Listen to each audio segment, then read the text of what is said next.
এটা আমাদের গল্প, সেই গল্প যেটা না কখনো বলা হয়েছে, না কখনো শোনা গেছে। সেটাকে শুধু দেখা গেছিল, আর যে চোখগুলো সেটা দেখেছিল তা ইতিহাসের অন্ধকারে ধীরে ধীরে কোথায় যেন হারিয়ে যায়। বলা হয় ইতিহাস সবসময় কিছু লোকের ধারণা দিয়ে লেখা হয়েছে, তাই সেই সব লোকের উল্লেখ থাকে না যারা ওটাকে তৈরি করার পেছনে ছিল। একইভাবে আমাদের গল্পেও হয়তো আমাদের নিজেদেরই উল্লেখ থাকবে না। 1971 মানে 1971-এ ভারতবর্ষ ও পাকিস্তানের মধ্যে একটা যুদ্ধ হয়, যেটাকে বাংলাদেশ ওয়ারের উপাধি দেওয়া হয়। পাকিস্তান ওই হেরে যাওয়াকে ভুলতে পারেনি, আমরাও ওই যুদ্ধটাকে কখনো ভুলতে পারিনি, কারণ ওই যুদ্ধ আমরা হাতে হাত রেখে লড়েছিলাম আমাদের প্রিয় ভারতবর্ষের তরফ থেকে।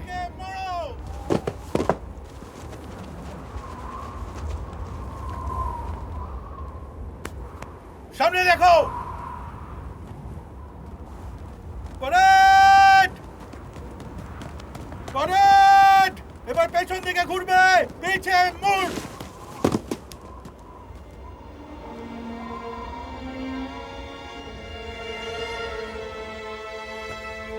পরেড সামনের দিকে দেখবে, পিছে মুড়।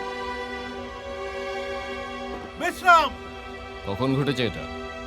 3 দিন আগে স্যার। সুড়ঙ্গটা ব্যারাক 3 নম্বর থেকে খোঁড়া হয়েছে। ওখানে কেউ নেই স্যার। ওখানে কিছু বন্দীদের শিফট করবো ভাবছি। কিন্তু আপনাদের চোখের আড়ালে এত বড় একটা ঘটনা ঘটলো কি করে? এই লোকগুলো এখানে এসেছে মাত্র 3 মাস হয়েছে। এই মুহূর্তে ওরা ঠিক করে হাঁটাচলা পর্যন্ত করার অবস্থা নেই। 18 ফুটের সুড়ঙ্গ খোঁড়া কোনো চারটিখানি ব্যাপার নয়। এই সুরজ সিংটাকে? Major Suraj Singh 18 Rajputana rifle.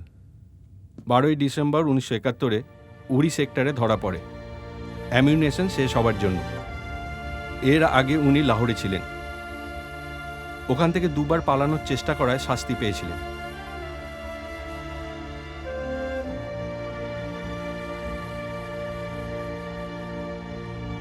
Morning sir. Morning sir. Good morning, carry on.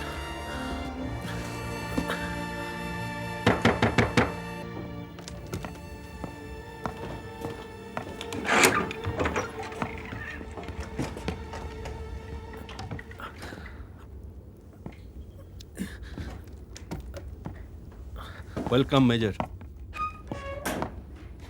কেমন কাটলো রাত মেজর? খারাপ কাটেনি, নিজের লোকেদের সাথেই ছিলাম।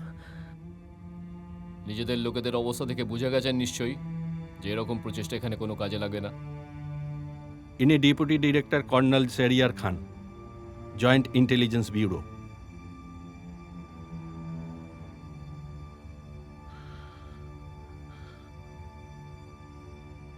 পাকিস্তানের কোন নাগরিকের সাথে আমার দেখা করানোর ব্যবস্থা করা হোক। আপনি আমার কথার উত্তর দিলেন না। আর রোজ আমাদের খবরের কাগজ দেওয়া হোক, আর এই ব্যাখ্যাটা দেওয়া হোক যে আমাদের আবার ভারতে পাঠানোর ব্যাপারটায় পাকিস্তান সরকার কি ভাবছে। না হলে আপনি এখান থেকে পালানোর চেষ্টা করেই যাবেন। আপনার সঙ্গে আর কে কে ছিল? আমি আর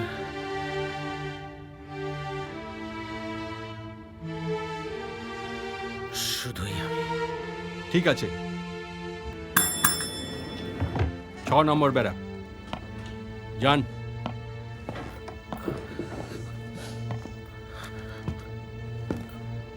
আর মেজর, আপনার কিন্তু আমাদের সরকারের প্রতি কৃতজ্ঞ থাকা উচিত যে ধরা পড়ার পরেও আপনি বেঁচে আছেন।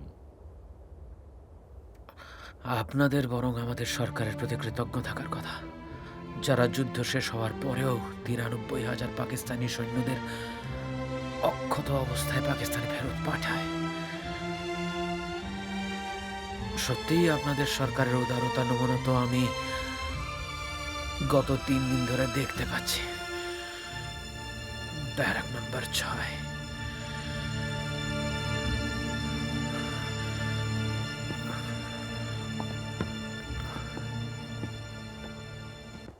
এটা হলো পাকিস্তান, এটা করাচি, লাহোর, এটা ফैसलाबाद, আর এটা হলো পেশাওয়ার।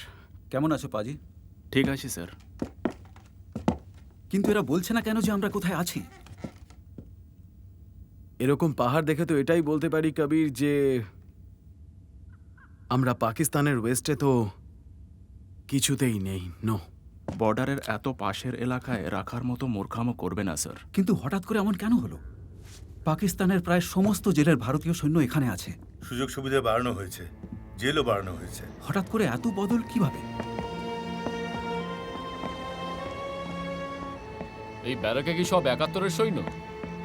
কিছু 65-রও আছে, কিন্তু কোনো কাজের নয়। সবার মাথা খারাপ হয়ে গেছে, ভারত ভারত বলে চিৎকার করতে থাকে। এরা জানেই না যে ভারতের কাছে এরা কবেই মারা গেছে। এদেরকে ফেরত পাঠানোর চেষ্টা করা হয়নি? এরা কি কোনো কাজে লাগে আদৌ? স্যার, ঠিকানা দূরের কথা, এদের নিজেদের নামও মনে নেই। কিন্তু স্যার, আপনি ভুল বললেন যে কোনো কাজের নয় এরা। কি বলতে চাইছো?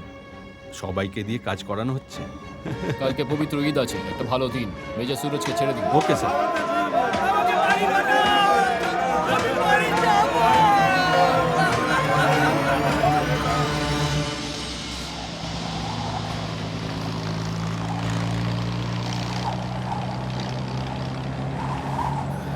এই শোন না। কি হয়েছে? এই শোন না, আরে এই পাকিস্তানে পাঞ্জাবি থাকে হ্যাঁ থাকে। আর ওই সিন্ধি? আরে হ্যাঁ, ওরাও থাকে রে বাবা। আর শোন না, আরে এরা তো আমাদের মুসলমান ব্রাদার, তাই না? হ্যাঁ হ্যাঁ, তাতে কি হয়েছে? না রে ভাই, আমি ভাবছিলাম এরা তো ভারতেও থাকে। হ্যাঁ থাকে তো।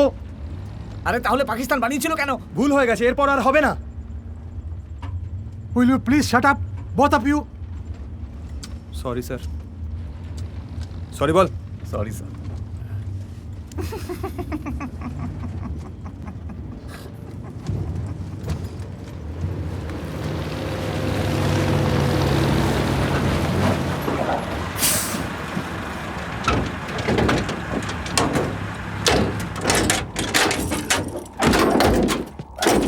যাদের বাথরুম পেয়েছে এখানেই করে নিন, ট্রাক আগে কোথাও আর দাঁড়াবে না। কোথাও তো দাঁড়াবে। কোথায় যাবো? ওদিকে চল ভাই। তাড়াতাড়ি।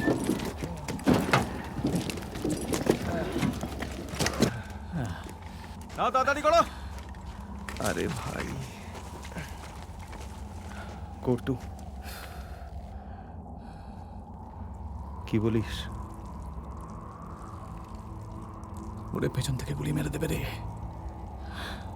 খাতটা অনেক গভীর, বেশি দূর যেতে পারবে না। আমার পায়ে অত শক্তি নেই ভাই, দৌড়াতে পারবো না। দেখ ভাই, এই সুযোগটা বারবার পাবি না। চলো এবার তাড়াতাড়ি। আরে যাচ্ছি বাবা।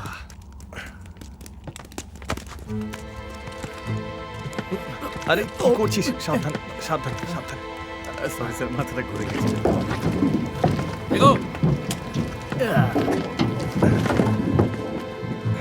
কাজ হয়েছে, দে আমায় দে।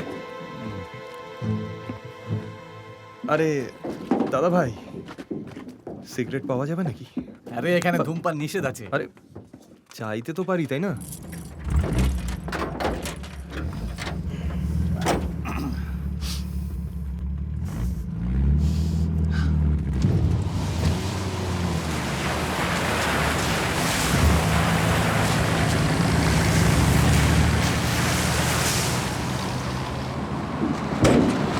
এই গেট খোলো।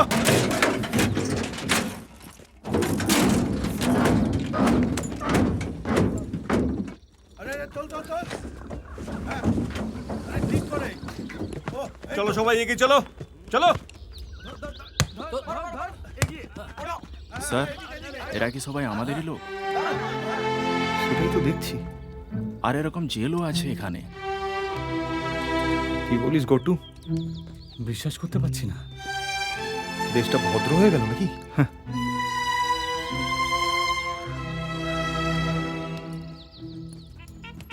গার্ড সাবধান!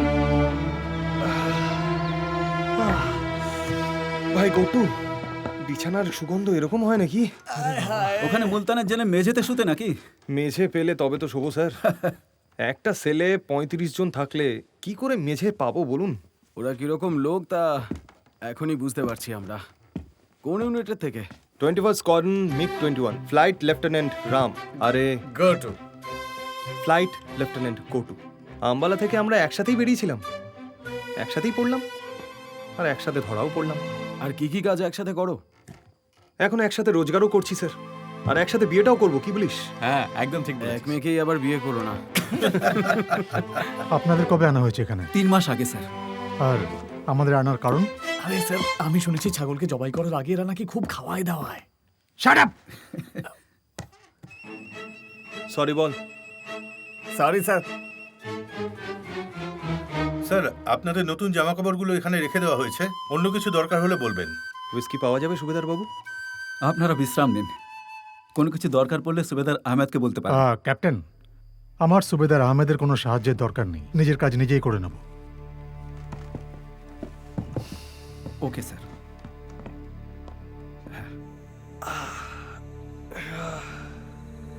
Good night sir. Good night.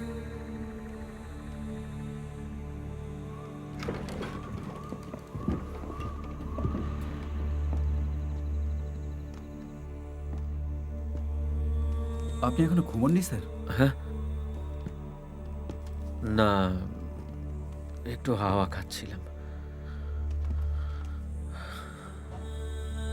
ওরা কেমন আছে? ঠিক তেমনই আছে স্যার, যেমন আমরা 3 মাস আগে এখানে ছিলাম।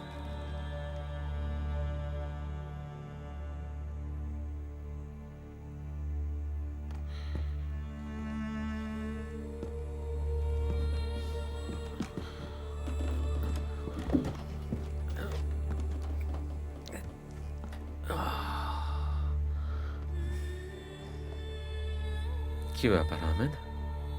কিছু না স্যার। বাড়ির কথা মনে পড়ছে? না, ব্যাস এমনি। পৌঁছব, নিশ্চয়ই পৌঁছব। আচ্ছা কবির, দিল্লিতে এখন বৃষ্টি পড়ছে নিশ্চয়ই, না? হ্যাঁ স্যার, যদি আবহাওয়া দপ্তর সত্যিকারের অনুমানটা করতে পারে। আর তোমার পুনেতে?